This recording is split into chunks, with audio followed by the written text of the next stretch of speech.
BNP chairperson ও সাবেক প্রধানমন্ত্রী বেগম খালেদা জিয়ার দ্রুত আরোগ্য ও সুস্বাস্থ্য কামনায় চট্টগ্রাম মহানগর মহিলা দল 7 ও 8 নম্বর ওয়ার্ডের উদ্যোগে এক দোয়া মাহফিল অনুষ্ঠিত হয়।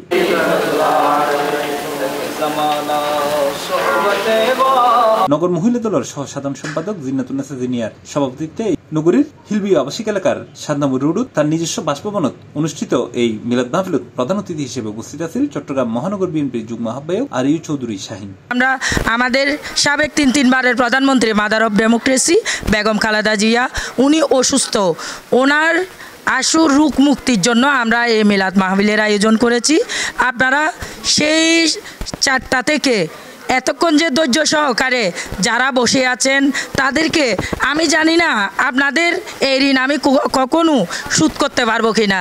এই সময় দোয়া মাহফিলে তারা উপস্থিত আছেন পাঁচলাশ থানা বিএনপির সাবেক সাধারণ সম্পাদক মনির আহমেদ চৌধুরী, 42 নম্বর ওয়ার্ড বিএনপির আহ্বায়ক শায়েস্তা চৌধুরী, মহানগর বিএনপির সাবেক প্রকাশনা বিষয়ক সম্পাদক আব্দুল হাই, নগর মহিলা দলের সহসভাপতি জেসমিনা খানম, সাংগঠনিক সম্পাদক ফাতেমা কাজল, 7 নম্বর ওয়ার্ড বিএনপির আহ্বায়ক মোহাম্মদ এনামুল হক, সদস্য সচিব মোহাম্মদ মিজান সহ আরো প্রত্যেক যে নেত্রী সর্বপ্রথম নারীদের কথা চিন্তা করেছে, নারীদের জন্য আলাদাভাবে উনি কাজ করেছেন।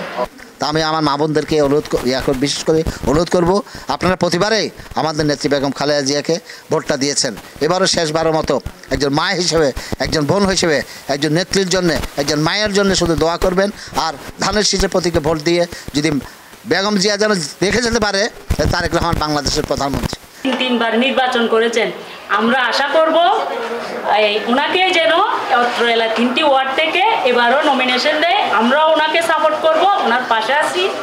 বেগম খালেদার জন্য আপনারা আন্তরিকভাবে দোয়া করবেন যেন উনি আগামী নির্বাচন পর্যন্ত যাতে তিনি হায়াত পায়।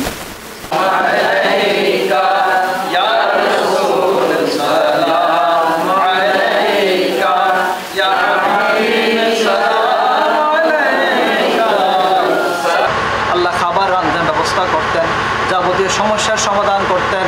আল্লাহ ওনারে জামার আল্লাহ যত খেদমত করে গিয়েছেন মাহবুব আল্লাহ, আজকে মিলাদ পাক ও উসিলায় আপনি ওনাকে সুস্থতা। C plus TV, Chittagong.